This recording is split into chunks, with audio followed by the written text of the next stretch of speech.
Hello everyone, my name is Singh. मैं बेंगलोर से हूँ और मैं कैंगन के बारे में आप लोगों को कुछ बताना चाहती हूँ।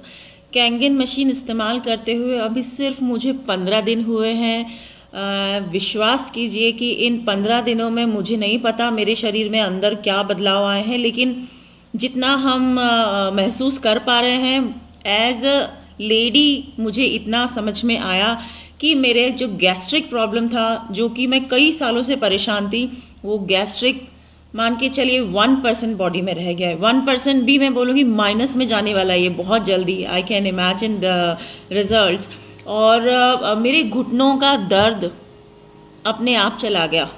मैं पिछले 3 से 4 सालों से जब बच्चे को डिलीवर किया, दोनों बच्चों के बाद में मैंने कैल्शियम, मल्टीविटामिन, ओमेगा और काफ़ी सारे जो सप्लीमेंट्स हमको आयरन के और विटामिन डी के डॉक्टर्स देते हैं, ये मुझे रेगुलर खाने पड़ रहे थे। अगर एक हफ्ता भी गैप होता था तो मान के चलिए मैं बहुत परेशान हो जाती थी। कैंगन लगाने के बाद एज सच हमने इतना कुछ नोटिस नहीं किया।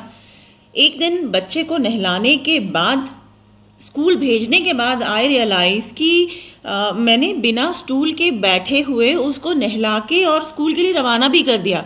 बाद में मुझे याद आया कि मैं तो अपने घुटनों पे अपने आप बैठ के उठ गई। मतलब 35-36 के एज में मैं इतना परेशान थी कि कैंगन तो मेरे लिए वरदान साबित हुआ है। पेस्टिसाइड जब हम निकालते हैं अपने हाईली एसिडिक वाटर से तो देखते हैं तो मतलब ऐसा लग रहा था कि इतने सालों से क्यों जहर खाया जा रहा था। तो कैंगन वरदान है मेरे घर के लिए, मेरे बच्चों के लिए। एक और चीज़ बताना चाहूँगी बच्चों से। मेरे छोटे बेटे को दिल्ली से आने के बाद वीजिंग की प्रॉब्लम बहुत ज़्यादा हो गई थी। वीजिंग तो जैसे तैसे हमने होम्योपैथी से कंट्रोल किया था, लेकिन उसका स्किन बहुत सेंसिटिव हो गया था। सेंसिटिव इन द सेंस कि ठंडे गर्म दोनों एटमॉस्फेयर में उसको हमेशा ईचिंग रहती थी। हमको एक एटमॉस्फेयर मेंटेन करके चलना पड़ता था। बैंगलोर में तो मेंटेनेंस वेदर का कुछ कह ही नहीं सकते हैं। तो उसको हमेशा रैशेस होते थे, जो हमारे सेंसिटिव स्किन जो जॉइंट्स होते हैं वहाँ पे। सिर्फ और सिर्फ ब्यूटी वाटर नहाने के बाद में उसके बॉडी पे डालने से पिछले 15 दिनों में वो खुद बच्चा मुझे कह रहा है कि मम्मा मुझे आजकल खुजली नहीं होती, मुझे इचिंग नहीं होती। बच्चों के पेट अपने आप साफ हो रहे हैं। तो कुछ तो है।